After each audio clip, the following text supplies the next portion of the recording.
If it's not something that you love, then it's really not worth putting time into, because you're not going to be, one, your best self. You're not going to be able to find out what your true purpose is. And once you have found the thing that you love and you're able to follow your heart because of it, the right type of ideas, the right type of direction, everything will start to be granted to you, because God is going to say, hey, because you're following your heart now, now I'm going to grant you whatever next step, direction, and piece of wisdom that you need to keep doing what you do. Because now you're operating from a place of wholeness rather than scarcity. If you are doing something because you want something out of it, you're going to operate from a place of scarcity. For me, because I am so in love with this craft, and I know that once I immerse myself in the process of this thing that I love without any expectations of results, then I know I'm not going to be out of ideas. Now, everything is coming from the heart, which is abundant. And God is saying, hey, follow your heart, surrender to me, and I'm going to give you all the answers you need. Everything that I produce is all a form of self-art therapy. It's stuff that I'm actually feeling within my heart, because I'm actually allowing myself to feel, one, the idea is coming from a place that I'm actually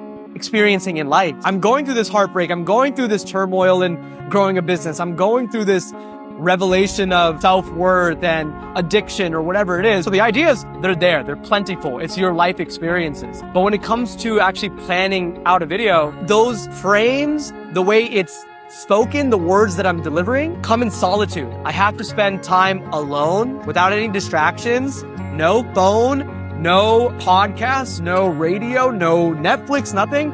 So I can just be a vessel for God to channel through to me. It can be in the shower. It can be when I'm driving without any music. And I'll just start thinking of a conversation in my head, and I start to engage in that conversation, an uncomfortable thought, something that I'm feeling, a lot of the turmoil within me. I look at a lot of those dark moments in my life as invitations to just have a conversation.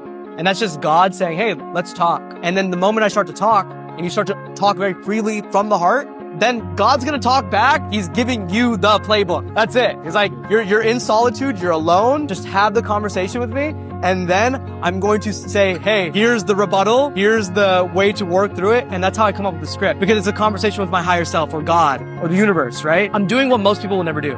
It's just sit and talk with themselves.